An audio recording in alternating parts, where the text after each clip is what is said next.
Voilà, bonjour à chacun de vous. Nous allons sans plus tarder ouvrir la parole de Dieu dans le livre des Actes des Apôtres, en chapitre 19, à partir du verset 1er. Il est bon pour nous d'être ici ce matin et il est bon pour nous d'être autour de la parole de Dieu, de partager la communion fraternelle, partager la louange, les chants, les dons spirituels, d'entendre le peuple louer le Seigneur, c'est formidable, alléluia, et de pouvoir partager la parole de Dieu également. Pendant qu'Apollos était à Corinthe, Paul, après avoir parcouru les hautes provinces de l'Asie, arriva à Éphèse. Ayant rencontré quelques disciples, il leur dit : « Avez-vous reçu le Saint-Esprit quand vous avez cru ?»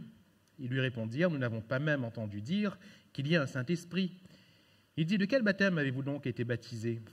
Et ils répondirent : « Du baptême de Jean. » Alors Paul dit : « Jean a baptisé du baptême de repentance, disant au peuple de croire en celui qui venait après lui, c'est-à-dire en Jésus. » Sur ces paroles, ils furent baptisés au nom du Seigneur Jésus. Lorsque Paul leur eut imposé les mains, le Saint-Esprit vint sur eux et ils parlaient en langue et prophétisaient. Ils étaient en tout environ 12 hommes. Ensuite, Paul entra dans la synagogue où il parla librement. Pendant 3 mois, il discourut sur les choses qui concernent le royaume de Dieu, s'efforçant de persuader ceux qui l'écoutaient. Amen. Et si nous poursuivons la lecture, nous voyons que cette ville est évangélisée et qu'une église va s'ouvrir dans cette ville puisque Paul va écrire la lettre à l'église d'Éphèse, donc aux Éphésiens. Et pour cela, nous donnons gloire à notre Dieu. Dieu est bon. C'est lui qui permet aux hommes et aux femmes d'être sauvés. C'est lui qui permet à des églises de s'ouvrir. C'est lui qui a permis que l'église de la Réunion s'ouvre, que l'église de Saint-Louis s'ouvre. Et nous en sommes les pierres vivantes. Comment a-t-il permis que l'église d'Éphèse s'ouvre ? À partir d'hommes remplis du Saint-Esprit. Paul, il vient dans cette ville, il cherche des disciples et il leur demande : avez-vous reçu le Saint-Esprit ? Parce qu'il était convaincu et conscient, après les quelques expériences qu'il a pu avoir, que l'œuvre de Dieu ne peut se faire que par le Saint-Esprit. Et Dieu veut faire son œuvre avec des hommes et des femmes remplis du Saint-Esprit. Amen. Si, frères et sœurs, le titre de mon message est le suivant : remplis du Saint-Esprit pour l'œuvre. Je crois que dans notre temps, dans notre génération, frères et sœurs, chers amis, nous avons besoin de nous réveiller. Et si Dieu a commencé une œuvre, il veut l'amener à son achèvement, à sa perfection, non pas sans nous. Car toute la Bible nous montre que Dieu a choisi de travailler avec des hommes, des femmes, mais des hommes et des femmes remplis du Saint-Esprit. Et ce matin, j'aimerais que nous nous réveillions ensemble et que nous soyons remplis du Saint-Esprit pour l'œuvre de Dieu. Alléluia! Réveille-toi, sois rempli du Saint-Esprit pour l'œuvre. Alléluia! David parlait à son âme, alors pourquoi ne pas parler à notre âme aussi ce matin ? En disant : mon âme, réveille-toi, réveille-toi, et sois rempli du Saint-Esprit pour l'œuvre. L'œuvre, souvent, est comme un train qui avance. Et vous savez, quand un train passe, peut-être qu'il y en aura un autre derrière, mais peut-être qu'il n'y en aura plus. Si on a raté le train, peut-être qu'on pourra en prendre un autre après, mais peut-être que nous ne pourrons plus en prendre. Et si nous ne nous réveillons pas maintenant, frères et sœurs, demain ne nous appartient pas. Le Seigneur fera son œuvre. Et si ce n'est pas avec moi, il en a encore 10 000. Dieu n'est pas attaché à un homme. Il fera son œuvre. Mais voulons-nous, nous, aujourd'hui, être remplis du Saint-Esprit pour l'œuvre de Dieu ? L'œuvre de Christ en tout temps s'appelle l'Église. C'est ce qu'il va dire dans Matthieu 16, 18, « Je bâtirai mon Église ». Alléluia. Qu'est-ce que le Seigneur est en train de bâtir ? C'est quoi son œuvre ? C'est quoi, son ouvrage ? C'est l'Église. « Je bâtirai mon Église et les portes du séjour des morts ne prévaudront point contre elle. » Le but de la croix, c'est quoi ? Au final, Nous avons plusieurs versets qui viennent répondre à cette question, mais dans ce que nous sommes en train de partager ce matin, laissez-moi vous citer Éphésiens 5, 25, passage que nous citons souvent dans le cadre d'instruction sur le mariage. Éphésiens 5, 25, il est dit « Marie, aimez vos femmes comme Christ a aimé l'Église et s'est livré lui-même pour qui ? Pour l'Église. Pour elle. Pour elle. Pour qui Christ est-il mort, nous dit ici ce texte ? Pour l'Église. Pour l'Église. L'œuvre de Jésus, c'est l'Église. C'est pour l'Église que Christ est mort. Qui va-t-il revenir prendre à la fin de toute chose ? C'est l'Église. Il prendra son Église comme une épouse prête à paraître devant lui. Or, Dieu a toujours œuvré et œuvrera toujours par le Saint-Esprit. Toujours. Verset qui est affiché derrière moi, Zacharie 4, 6. « Ce n'est ni par la puissance, va dire le Seigneur, ni par la force, mais par mon esprit. » Il s'agissait ici de l'œuvre de la reconstruction du temple. Et le temple, c'est nous. L'Église, c'est nous. Et comment le Seigneur veut-il construire ou reconstruire ? Ni par la force, ni par la puissance, mais par le Saint-Esprit. Alléluia. Par son esprit. Voilà pourquoi nous devons aspirer à faire l'œuvre de Dieu. Ça doit être notre aspiration, afin d'être remplis du Saint-Esprit. Parce que le Saint-Esprit, eh bien, le Seigneur ne veut pas nous le donner par hasard, le Seigneur ne veut pas nous le donner pour notre confort, il veut nous le donner pour que nous fassions son œuvre. Et c'est ce que nous constatons également dans ce passage. Alors, au travers de ce passage, et sous le thème que nous développons, rempli du Saint-Esprit pour l'œuvre du Seigneur, nous voyons premièrement ici la stratégie missionnaire de Paul. Il avait une stratégie missionnaire qu'il développait quasiment à chaque fois, suivant ce que le Seigneur le conduisait, bien sûr. Il était conduit par le Saint-Esprit, bien sûr. Mais nous voyons qu'il y avait une stratégie missionnaire. Paul se servait quand même de son intelligence. Il ne faisait pas l'œuvre de Dieu avec son intelligence, mais si le Seigneur nous donne une intelligence, c'est pour qu'on soit intelligent, n'est-ce pas ? Pour qu'on use quand même d'un minimum de sagesse. Le Saint-Esprit, quand il nous remplit, il ne nous enlève pas notre intelligence, il ne nous enlève pas notre sagesse, mais il vient nous rajouter de l'intelligence et nous rajouter de la sagesse. Esprit d'amour, de force d'amour et de sagesse.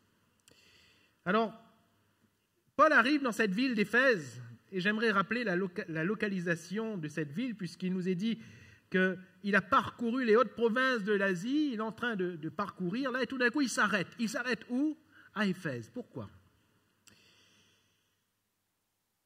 Situé dans l'actuelle Turquie, si on veut situer un peu aujourd'hui, Éphèse fut la capitale de la province romaine de l'Asie mineure, une ville portuaire parmi les plus puissantes de l'époque romaine. Elle représentait un carrefour maritime important. Et ce carrefour était un peu entre l'Europe, qui était au nord-nord-ouest, et l'Asie. Et voyez-vous, Paul est dans cette ville et il regarde, il considère. Vous vous rappelez, quand il est arrivé à Athènes, il a regardé, il a considéré. Quand il est arrivé à Corinthe, il a regardé, il a considéré. Quand il arrive à Éphèse, il regarde, il considère. Des raisons commerciales évidentes ont eu pour conséquence, dans cette ville, un brassage de personnes, d'ethnies, de cultures. C'est-à-dire que cette ville étant un peu le carrefour, tous les bateaux passaient par ce port pour livrer des marchandises, des esclaves ou autres. Ainsi, beaucoup de personnes passaient par cette ville. Il y avait beaucoup de représentants d'ethnies et de peuples qui passaient par cette ville, ce qui a certainement sollicité l'intérêt de l'apôtre, parce qu'il s'arrête dans la ville. Il aurait pu continuer, il parcourait, vous voyez. Il aurait pu continuer à parcourir, mais il s'arrête là. Et il se dit, là, il y a quand même quelque chose à faire. Il regarde cette ville et il se dit quelque part, il faut que l'œuvre de Dieu s'établisse dans cette ville. Frères, sœurs, il faut que l'œuvre de Dieu s'établisse dans notre ville. Alléluia. Je ne sais pas s'il vous arrive de considérer, c'est le début de la stratégie missionnaire de Paul. Et frères et sœurs, si nous suivons Actes 1:8, vous recevrez une puissance du Saint-Esprit survenant sur vous et vous serez mes témoins. Dans le lieu où nous sommes, il nous faut aussi considérer, je ne sais pas si en traversant la ville de Saint-Louis, en traversant votre quartier, en arrivant, en repartant de chez vous, vous prenez le temps de considérer. Vous prenez le temps de considérer eh bien, les allants et les venants, les personnes qui vous entourent, combien ces personnes ont besoin de Jésus. Eh bien, nous devons alors nous dire, il faut que l'œuvre de Dieu se fasse, il faut que ces hommes et ces femmes soient sauvés et parviennent à la connaissance de la vérité. Alléluia. Si nous sommes en communion avec Dieu, si eh bien, nous connaissons le cœur de Dieu, c'est ce que nous devons nous dire. Ce doit être une préoccupation permanente. Il faut que l'œuvre de Dieu s'établisse. C'est le raisonnement qu'a eu notre frère, le défunt Aimé Cizeron. Le missionnaire, en passant dans les villes de la Réunion, il ne s'est pas dit « bon, je suis à Saint-Denis, c'est suffisant, c'est bien ». Non, en passant partout, il se disait certainement « il faut que l'œuvre de Dieu s'établisse là. Il faut que des hommes et des femmes soient sauvés là. » Et nous sommes le fruit de cette œuvre. Alléluia. Dieu va travailler à partir de notre cœur, à partir de notre réflexion.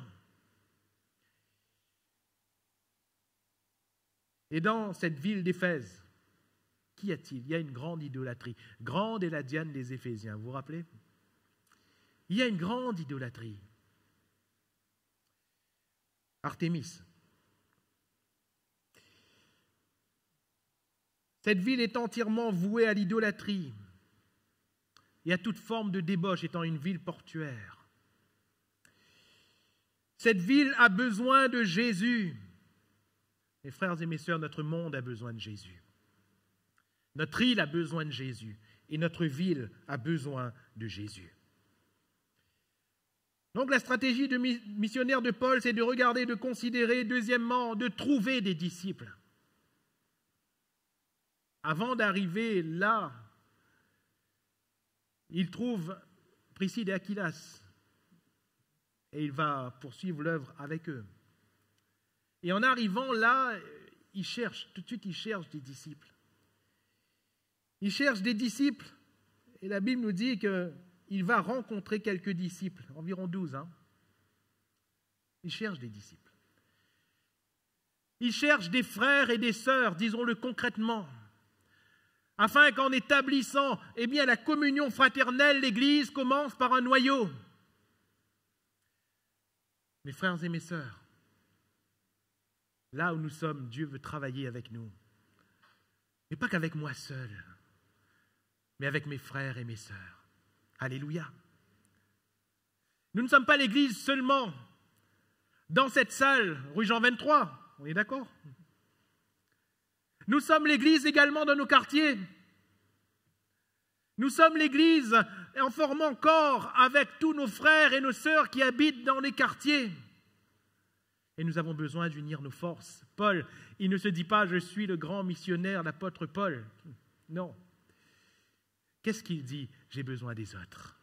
Alléluia.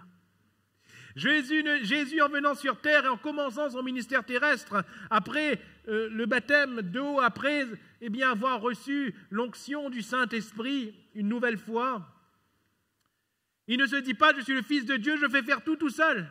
Pourtant, il est Fils de Dieu. Mais il cherche des disciples. Alléluia. Il y a des hommes et des femmes qui le suivent et qui vont constituer là un noyau. La communion fraternelle s'établit. Jésus veut, Jésus aime cette communion fraternelle. Quand nous remontons au tout début, nous comprenons alors que quand Jésus il vient sur terre, il ne fait que reproduire ce qu'il vivait déjà dans le ciel. Parce que quand Dieu s'exprime à la création, il parle toujours au pluriel, pas vrai? Faisons l'homme à notre image et à notre ressemblance. C'est toujours au pluriel. Ils sont déjà plusieurs. Non pas plusieurs dieux, mais 3 personnes en Dieu, le Père, le Fils, le Saint-Esprit. Frères, sœurs, seuls nous serons peut-être forts. Dieu va peut-être nous accorder sa grâce. Mais ensemble, nous serons toujours plus forts. Ensemble, nous serons toujours plus efficaces. Voilà pourquoi sont néfastes à l'Église toutes les querelles, toutes les disputes, toutes les animosités entre chrétiens. Même les chrétiens d'une même famille. Nous devons être un en toutes choses et en tout temps. Alléluia. Alors il trouve ses disciples et une communion fraternelle s'installe avec eux. Mais qu'est-ce qu'ils cherchent d'urgence? Paul ne leur dit pas, alors, dis-moi un petit peu, que ça il fait cuit de bon dans Éphèse, là, dis-moi, enfin. Ce n'est pas sa question d'urgence. Dis-moi un petit peu, la plage est jolie, emmène-moi un peu voir la plage. Saint-Gilles n'est pas loin? Non, ce n'est pas sa question. Même si on entre dans le domaine chrétien, vous avez remarqué, il ne commence pas par « où est votre bâtiment ?» Il ne commence pas par « eh bien, dites-moi où en êtes-vous dans votre théologie ?» Non, avez-vous reçu le Saint-Esprit? Avez-vous reçu le Saint-Esprit? C'est l'urgence. Pourquoi? Parce que pour faire l'œuvre de Dieu, il faut être rempli du Saint-Esprit. Frères, sœurs, avons-nous reçu le Saint-Esprit? Si oui, qu'en faisons-nous? Sinon, pourquoi ne pas le recevoir ce matin? Alléluia. Vous avez vu que Paul n'a pas perdu de temps, hein? Vous n'avez pas reçu? Ok, ben il faut y aller. Il faut y aller. Il faut être rempli du Saint-Esprit seulement. Seulement. Rappelez-vous bien, c'est pour l'œuvre de Dieu. Certes, le Saint-Esprit en nous, nous y reviendrons dans un instant, le Saint-Esprit en nous, bien sûr, va être pour nous une force dans beaucoup de domaines, va être pour nous une puissance pour plusieurs solutions dans notre vie personnelle, bien sûr. Mais ce n'est pas le but. Prenez tous les textes de l'Évangile, vous verrez que ce n'est pas le but. Le but du Saint-Esprit, c'est l'œuvre de Dieu. Alléluia. Depuis le départ. Si après avoir vu l'importance de cette stratégie missionnaire, sachant que l'Église est missionnaire, que nous devons rester nous-mêmes dans la stratégie missionnaire biblique, nous voyons dans ce texte l'importance de l'enseignement. Parce que quand ils disent, voyez-vous, on ne connaît pas le Saint-Esprit, nous n'avons jamais entendu parler d'un Saint-Esprit. Alors Paul dit, d'accord, dites-moi ce que vous savez alors. De quel baptême avez-vous été baptisé? Bien, du baptême de Jean, sans sous-entendu bien sûr Jean-Baptiste. Il y avait en effet beaucoup de disciples de Jean. Lorsque celui-ci remplissait son ministère sur la terre, il y avait beaucoup de disciples de Jean et nous voyons que ces disciples se sont aussi répandus, puisque à Éphèse, il y a des disciples de Jean. Mais Paul savait que ce n'était pas l'exactitude. L'enseignement de Jean était bon, mais il n'était pas fini, ce n'était pas la fin, ce n'était pas le total de l'enseignement qu'il fallait avoir. Alors il va prendre quand même le temps d'enseigner ces gens. Sur le baptême de Jésus, certainement sur le Saint-Esprit. Oui, je sais bien que dans le texte, il nous est rapporté qu'une phrase. Beaucoup de commentateurs sont d'accord sur le fait que dans beaucoup d'enseignements et de discours des apôtres, ne nous sont retranscrits qu'une partie, qu'une synthèse. Et ici, nous sommes d'accord que dans l'enchaînement des événements, même si je pense que Paul a dû agir dans l'urgence, je ne pense pas que Paul s'en soit resté à une seule phrase et tout de suite plongé dans l'eau, en sortant de l'eau, tout de suite me poser la main pour qu'il soit baptisé du Saint-Esprit. Je ne pense pas que les choses se soient déroulées ainsi. Je crois qu'il y a eu quand même un temps où Paul leur a expliqué les choses. Pourquoi? Ils ignoraient ce qui concernait le Saint-Esprit. Pourquoi l'enseignement est-il important, frères et sœurs? Et pourquoi est-il important que nous ayons un enseignement juste, un enseignement biblique? Pourquoi? La Bible reprend souvent cette expression afin que nous ne soyons pas dans l'ignorance. Alléluia. Comment voulez-vous que ces gens soient remplis du Saint-Esprit, baptisés du Saint-Esprit, s'ils ne savaient même pas ce qui concernait le Saint-Esprit? Comment voulez-vous que nous puissions donner la place qu'il faut au Saint-Esprit si, nous ignorons l'enseignement concernant le Saint-Esprit? Il est important que nous connaissions ce qui concerne le Saint-Esprit. Il est important que nous connaissions ce qui concerne Jésus. Premièrement, il est important que nous connaissions ce qui concerne, d'une manière globale, l'enseignement biblique. Aujourd'hui, en termes d'enseignement, nous sommes d'accord, à boire et à manger, n'est-ce pas?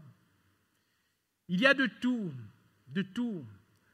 Et ça se dit, et ça se contredit, mais qu'est-ce qui est bon finalement dans ce que l'on entend? On ouvre la toile, on ouvre Internet, et on voit que quelqu'un dit les choses d'une manière, quelqu'un d'autre dit les choses d'une autre manière, quelqu'un d'autre dit les choses. Il y a tellement à boire et à manger. Comment faire devant tout ce qui nous est enseigné? Beaucoup de chrétiens, même des chrétiens au milieu de nous, vont auprès de n'importe quel berger pour recevoir leur nourriture. Est-ce bon? Est-ce pas bon? Je ne suis pas là pour juger, bien sûr, car je ne sais pas qui vous regardez, qui vous écoutez sur Internet. Je sais qui, moi, j'écoute, je sais qui, moi, je regarde, mais je ne peux pas savoir pour vous. Comment savoir ce qui est bon, ce qui n'est pas bon? Quand nous ouvrons Internet, j'aimerais répondre simplement à cette question. Avant d'ouvrir Internet, il faut quand même ouvrir la Bible. N'est-ce pas? Il faut quand même, à la base, ouvrir la Bible. Il faut l'ouvrir, il faut la lire, il faut la méditer. J'aimerais dire que deuxièmement, il ne faut pas seulement ouvrir la Bible, mais il faut ouvrir beaucoup plus la Bible qu'Internet. Beaucoup plus. Car je ne sais pas si au travers de tel ou tel homme, Dieu me parle vraiment, ou si cet homme est en train de m'induire en erreur. Mais par contre, quand j'ouvre la Bible, je sais que Dieu me parle. Toute écriture est inspirée de Dieu et utile pour mon instruction, pour mon épanouissement, pour ma correction, afin que je sois un homme, une femme accomplie. Alléluia. L'enseignement donc est dans la Bible, et pour sortir de l'ignorance, il faut se laisser éclairer par la parole de Dieu inspirée. La connaissance est importante. Et si Paul écrivait, si Jésus parlait, c'est pour que nous ayons son enseignement. Alors, ces hommes ont dû passer du baptême de Jean, de l'enseignement de Jean, à celui de Christ. Du baptême de Jean au baptême de Christ. C'est ce que nous voyons dans ce texte. Et quelle est la différence entre le baptême de Jean et le baptême de Christ? Paul dit que Jean, le baptême qu'il annonçait, était une repentance, un baptême de repentance pour être en quelque sorte les prémices de celui qui devait venir, à savoir Jésus-Christ, le Fils de Dieu. Lui venait avec le réel baptême. Non pas que le baptême de repentance était un faux baptême, mais ce n'était pas suffisant. Frères et sœurs, oui, nous nous repentons, nous nous sommes repentis pour le pardon de nos péchés, pour le salut de nos âmes. Mais il y a beaucoup plus que la repentance. La repentance est nécessaire. Mais dans la croix de Christ, il y a beaucoup plus. Dans le baptême de Christ, dans le baptême au nom de Jésus, il y a beaucoup plus que la repentance. Il y a la mort et la résurrection. Alléluia. Il y a la mort de ce que nous étions. Parce que voyez-vous, je peux me repentir aujourd'hui pour ce que je suis, pour ce que je fais, et recommencer après. Qu'est-ce qu'il faut que je fasse? Je me repens encore demain, je me repens encore après-demain. Frères, sœurs, n'est-il pas temps que notre vieil homme, que notre vieille femme meure à la croix, que notre chair soit crucifiée en Jésus, pour que nous ne vivions plus selon la chair et le vieil homme, mais que nous vivions selon l'esprit et l'homme nouveau. Alléluia. N'est-il pas temps ce matin de crucifier la chair? N'est-il pas temps ce matin d'ensevelir ce qui est vieux en nous pour laisser place à ce qui est nouveau. Celui qui est en Christ est une nouvelle créature. Les choses anciennes sont passées, toutes choses sont devenues nouvelles. Alléluia! Quand on entre dans ce baptistère, on ne prend pas un bain. C'est symboliquement notre mort et notre résurrection en Jésus-Christ. Notre mort à nous-mêmes, parce que physiquement on est encore là. Et notre résurrection en Christ, confessant ainsi que nous ne sommes plus ce que nous étions. Alléluia! C'est quand même plus qu'une repentance pour un péché ou pour quelques péchés. C'est carrément l'enterrement d'une vie passée. Parce que nous vivons désormais une vie nouvelle. Voilà le baptême en Jésus, qui est différent du baptême de Jean. Et il fallait pour ces hommes passer du baptême d'eau au baptême de l'Esprit. Pourquoi est-ce que je souligne, au travers de cette expression, ces deux baptêmes? Ils sont distincts, différents, mais j'aimerais vous dire qu'il y a autant de facilité, sans vouloir blesser qui que ce soit, et je ne voudrais pas frustrer ceux qui n'ont pas été encore baptisés du Saint-Esprit, mais bien au contraire, vous encourager. Il y a autant de facilité d'entrer dans ce baptistère que de recevoir ce matin le Saint-Esprit. Alléluia! Je le répète, on dirait que vous n'êtes pas convaincus. Il y a autant de facilité pour n'importe qui de se lever de sa place, de venir ici, que d'être rempli du Saint-Esprit. Pourquoi? Parce que celui qui donne le Saint-Esprit est là au milieu de nous ce matin. C'est Jésus-Christ qui baptise du Saint-Esprit. Deuxièmement, est-ce qu'il veut me le donner? C'est ça la question. Oui, oui, car c'est une promesse. C'est une promesse. Pierre va leur dire dans Actes 2, 38, « Repentez-vous que chacun de vous soit baptisé au nom de Jésus-Christ, baptême d'eau, pour le pardon de vos péchés, et vous recevrez le don du Saint-Esprit. » Alléluia! Qu'est-ce que Jésus me dit au travers de ces quelques mots? Qu'est-ce que le Seigneur est en train de me dire? Quand, je donne ma vie à Jésus, je me fais baptiser d'eau au nom du Seigneur Jésus et il me donne le Saint-Esprit. Alors, vous allez me dire, mais si celui qui baptise du Saint-Esprit est là au milieu de nous, si celui qui baptise du Saint-Esprit veut me baptiser du Saint-Esprit, alors pourquoi est-ce que je ne suis pas rempli du Saint-Esprit? J'aimerais te répondre encore une fois, non pas pour t'offenser, mais pour t'encourager, c'est parce que tu n'as pas encore saisi le Saint-Esprit. Tu n'as pas encore saisi le cadeau de Jésus pour toi. Tu n'as pas encore saisi cette grâce. Mais si tu veux la saisir, elle est là ce matin. Alléluia! Nous pouvons être remplis du Saint-Esprit. C'est ce que vont expérimenter les disciples. Quand dans Actes 1:8, Jésus va leur dire « Ne vous éloignez pas de Jérusalem, car vous allez recevoir le Saint-Esprit. » Ils sont restés dans cette chambre haute. Ils ont attendu, il a fallu un temps. Mais ils ont reçu le Saint-Esprit le jour de la Pentecôte. Alléluia! Dans Actes chapitre 2. Et ils se mirent à parler en d'autres langues, selon que l'Esprit leur donnait de s'exprimer. Alors ce matin, vous êtes là. Nous sommes là ensemble. Nous pouvons tous recevoir le Saint-Esprit. Nous pouvons tous être remplis du Saint-Esprit. Nous pouvons tous être baptisés du Saint-Esprit. Il faut saisir par la foi ce que le Seigneur nous donne. Amen. Et enfin, donc après avoir vu l'importance de l'enseignement, j'aimerais succinctement voir la puissance de l'Esprit pour l'œuvre. Vous recevrez une puissance quand le Saint-Esprit viendra sur vous et vous serez mes témoins. Nous sommes témoins, frères et sœurs, étant remplis du Saint-Esprit, nous sommes témoins devant les inconvertis et devant les convertis. Alléluia. Devant ceux du dehors et devant ceux du dedans. Ceux du dehors ont besoin de Jésus, ceux du dedans aussi. Alléluia. Ton frère, ta sœur à côté de toi ont besoin de Jésus aussi. Pourquoi ? Parce que peut-être que ton frère, ta sœur est en train de traverser quelque chose de profond, de difficile. Peut-être que tu connais, peut-être que tu ne connais pas. Et peut-être que dans ta vie, il ou elle a besoin d'un fruit. Ce fruit est le fruit de l'Esprit. Et la puissance du Saint-Esprit se révèle premièrement par le fruit de l'Esprit. Le caractère de Christ qui se développe en nous à partir de notre nouvelle naissance, qui, rappelons-le, est l'œuvre du Saint-Esprit. Le fruit de l'Esprit, Galates 5, 22. L'amour, la paix, la joie, la patience, la bonté, la bienveillance, la douceur, la maîtrise de soi. Le fruit de l'Esprit, c'est ce dont les hommes et les femmes ont besoin, qu'ils soient loin du Seigneur, qu'ils soient près du Seigneur. Nous avons besoin de notre fruit les uns des autres. J'ai besoin du fruit de l'Esprit en vous, vous avez besoin du fruit de l'Esprit en moi, et ainsi nous nous édifions nous-mêmes ensemble. Alléluia. La puissance de l'Esprit pour l'œuvre, nous le voyons ici, s'opère par diverses grâces. Premièrement, le parler en langue.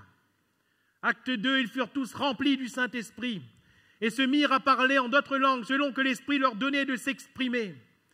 Et le fait de parler en langue, c'est-à-dire des langues qui existent mais que nous ne connaissons pas, que nous ne maîtrisons pas intellectuellement, c'est l'œuvre de l'Esprit, ce n'est pas notre œuvre. Quand nous parlons en langue, frères, sœurs, nous parlons suivant ce que l'Esprit de Dieu nous inspire de dire. Nous ne sommes pas en train de dire n'importe quoi, c'est une langue réelle que nous sommes en train d'exercer sans le comprendre, sans le savoir. Nous voyons dans Acte 2 que ce que ces disciples, ces 120 de la chambre haute ne comprenaient pas, les différents peuples représentés par ces juifs et prosélytes dehors connaissaient ces langues. Et ils ont dit, mais comment disent-ils des merveilles de Dieu dans notre langue maternelle, notre langue à nous? Comment le font-ils? C'est un miracle, c'est le Saint-Esprit. Alléluia. Signe pour les incroyants, va dire Paul aux Corinthiens, mais le parler en langue n'est pas à négliger pour nous-mêmes, car Paul va dire que celui qui parle en langue s'édifie lui-même. Alléluia. S'édifie lui-même aussi, frères, sœurs. Parlons en langue. Parlons beaucoup en langue de notre piété personnelle, de notre vie de prière personnelle. Parlons en langue parce que nous sommes en train, par le Saint-Esprit, de nous construire nous-mêmes, ou bien de permettre à Dieu de nous construire. Et puis, bien sûr, les dons spirituels, la puissance de Dieu. Ces charismes de l'Esprit qui nous permettent d'exercer, de faire connaître la puissance de Dieu autour de nous, que ce soit par les dons de puissance, les malades sont guéris, les démons sont chassés, que ce soit par les dons d'expression, car la vie des hommes et des femmes est dévoilée par les prophéties, par le discernement, les dons de révélation. Ces choses nous sont données pour l'œuvre de Dieu, et ses disciples, ces 12, ont reçu le Saint-Esprit, et l'Église a pu démarrer, la puissance de Dieu a pu se faire connaître. Paul a pu prêcher avec assurance, parce qu'il y avait là des disciples avec qui il a eu une communion fraternelle, qu'il a enseigné, et ensuite qui ont été remplis du Saint-Esprit. Alors j'aimerais conclure. L'évangile de Marc, chapitre 16, verset 20, nous dit ceci, parole que nous connaissons bien, ils s'en allèrent prêcher partout, témoins. Le Seigneur travaillait avec eux et confirmait la parole par les miracles qui l'accompagnaient. Comment le Seigneur travaille-t-il avec nous, frères, sœurs? Par le Saint-Esprit. Ni par la force, ni par la puissance, mais par le Saint-Esprit. C'est bien écrit, eux, ils étaient témoins, et c'est le Seigneur qui faisait les choses. Alléluia. Soyons témoins, et laissons le Seigneur, par le Saint-Esprit, faire les choses. Et pour cela, soyons remplis, baptisés, renouvelés dans le Saint-Esprit, remplis du Saint-Esprit pour l'œuvre de Dieu. Alléluia.